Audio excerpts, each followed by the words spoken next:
नदीला पूर आल्याने आखाड्यावर अडकलेल्या बैलांना पोळ्याचा नैवेद्य कसा द्यावा हा प्रश्न शेतकऱ्यांपुढे निर्माण झाला होता. पोळ्याच्या दिवशी बैल उपाशी ही बाब पटण्याजोगी नव्हती. ही अडचण लक्षात घेत शिवसेना उद्धव ठाकरे गटाचे जिल्हाप्रमुख विशाल कदम यांनी पुढाकार घेतला. आखाड्यावर अडकलेल्या बैलांना नैवेद्य देण्यासाठी बोटीची व्यवस्था केली.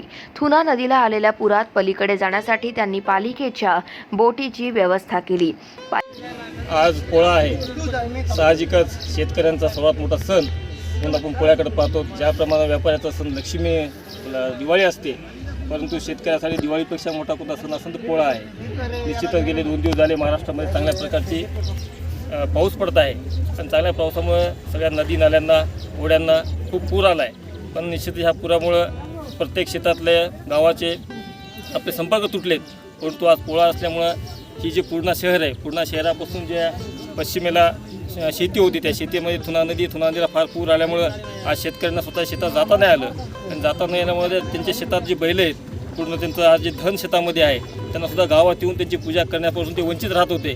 पण निश्चितच पूर्णा नगरपालिका व आमच्या सहकार्यांना आज ही बोटची व्यवस्था करून सगळ्या शेतकऱ्यांना त्यांच्या शेतीपर्यंत पोहोचून आज त्यांचा जो सण आहे तो सण साजरा करण्यासाठी एक चांगल्या प्रकारचा उपक्रम आम्ही आज राबवलेला आहे आणि या उपक्रमाला सर्व शेतकऱ्यांना चांगल्या प्रकारचं सहकार्य करून आज त्यांचा पोळा हा सण चांगल्या प्रकारे आज साजरा होईल अशी हे करतो. सकाळी जवळपास पहाटे 4 पासून इथं पावसाची अतिसंततधार पावसाची चालू आहे मेहरबानी.